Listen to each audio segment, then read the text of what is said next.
I'm here at the 96th Farm Show in Harrisburg with folks from back home, Ken and Cathy Metrick, and we're in the middle of the sheep hall. Walked past some pigs, we saw cows, saw food on the other side. I guess they don't keep the food and the animals together, but we're real excited to have you guys all the way out here from Butler.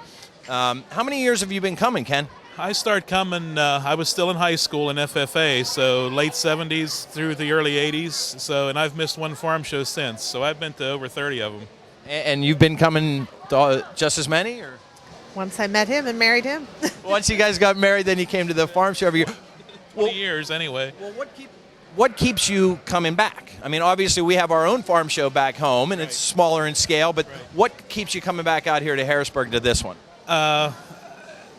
You learn a lot. There's a lot here, for farmers, new information, equipment, new technology, stuff like that. Then when the girls got older and got involved in 4-H showing animals, they showed sheep here. And, so that in the whole family, their cousins. I think one year we had like 12 rooms at the hotel. There was so many of us. And it's kind of our vacation, a mini vacation. And it's just good to come out here and see people that you've met in the past and support the youth with their 4-H and FFA projects. So it's, I don't know, I feel if I didn't come, I'd really be missing out on something. Well, certainly if you don't come to this, you are missing out on something. Now, this year you have sheep. Is that what you always bring? Yeah, out here. We do pigs also. We have some cattle and that at home. But for the farm show, the state farm show, we only bring the sheep. And have you ever won anything here with one of your sheep? The girls have always placed. Sometimes, some years better than others. But it's just a great experience for them. I'm sure it is. I mean, certainly when I walk through, I see all the youth. And I think it's a good sign. Obviously in Butler, agriculture is huge. I mean, it's our number one industry still. But I think it's a sign that we're going to be able to continue in Pennsylvania and in Butler to have a healthy agricultural climate. What do you think is special about this event that the kids will benefit from being here?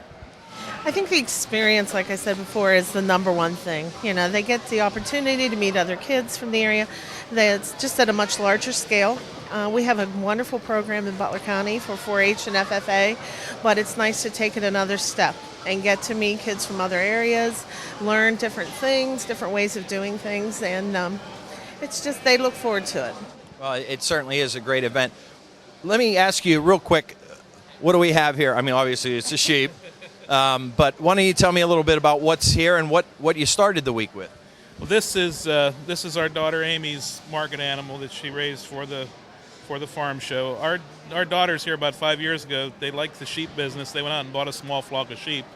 So, and they've been showing at the Butler Fair and Butler Farm Show and then also out here. But this lamb was born February. It weighs 142 pounds as of right now. There's a weight limit that they have to shoot for, bottom end and the top end. The top end is 150. And I believe the bottom end is 80, so they have to weigh between 80 and 150 pounds in order to even be shown here. And so they do a lot of work with them. They feed them, then they walk them. Now they're both in college now, so like over Christmas they really worked with them a lot, and they have to be slick sheared, which means the wool can only be so long before they get here, before they get weighed in. So Christmas week, they sheared their animals, they brought them out here, had them weighed in, checked in, and then they finished them off, kind of fine-tune them for show day after they were out here. But it's a lot of work. You start with that lamb in February and then feed them and exercise them. You can't just leave them out on pasture. They have to get used to you because when you go in the show ring, you have to set them up a certain way so that it's just like a bodybuilder, how they'll flex their muscles to make their muscles show. You have to teach that lamb to do that. And you brace up against it so he pushes off his back feet, and you can see the definition, the makeup of his muscles a lot better that way, and it makes it easier for the judge to judge those animals and compare those animals. So it's a lot of work for the youth, to raise an animal and get them to show quality and to be able to come out here and place. And now, obviously, you told me earlier it's about to be sold. Yes. Now, will you get more money for it here than you would have back home? Going through the auction, yes. The ones that don't, they take a certain percentage of each class that make the sale because there's just too many here. The sheep sale would last all day if they let everybody sell. So the lower placed animals, they go out of here the day of the sale, and those kids will get market price. And which the price of lambs has held for the last couple of years really pretty good. So they will get for their animal here what they the same thing if they would have taken them to the New Wilmington auction back home. But the animals that go through the auction will get probably at least twice market value. And if the kids do their homework and go out and contact a couple buyers ahead of time, like they do at the farm show at home, the more people you have bidding, the higher your price is going to be. So it's a little bit of marketing strategy for the youth also. Well, and I guess so. They're not only learning about raising the sheep, but they're learning about the market, economy and everything like that. So that's good. Now let me ask you this, Mom: the girls, what age did they start raising the sheep? They were 8 years old when they first started. Now they've had their own flock for probably about 5 years. Okay. Now, when obviously they come home from college, they're excited to see the flock, and then there's a few of them missing. Do they grow attached to the animals as they're raising them? You know what? They've been raised literally with that idea. They know that they're not here forever, and they know that everything on the farm pretty much, is for a purpose. Right. And they're good with it. They've accepted it. I mean, there's a few tears, but they realize. I would imagine because, it's pretty darn cute animal, and you get, I'm sure they all have their own individual personality and everything like that. But, obviously, good looking animal. Excited to have you guys out here in Harrisburg. I hope you enjoy the trip. One final question for each of you. Obviously, one of the big attractions of the farm show is the food. And what do you like to eat the best? Oh, I like if it's edible, I eat it. I'm not really particular. Anything out there is very good.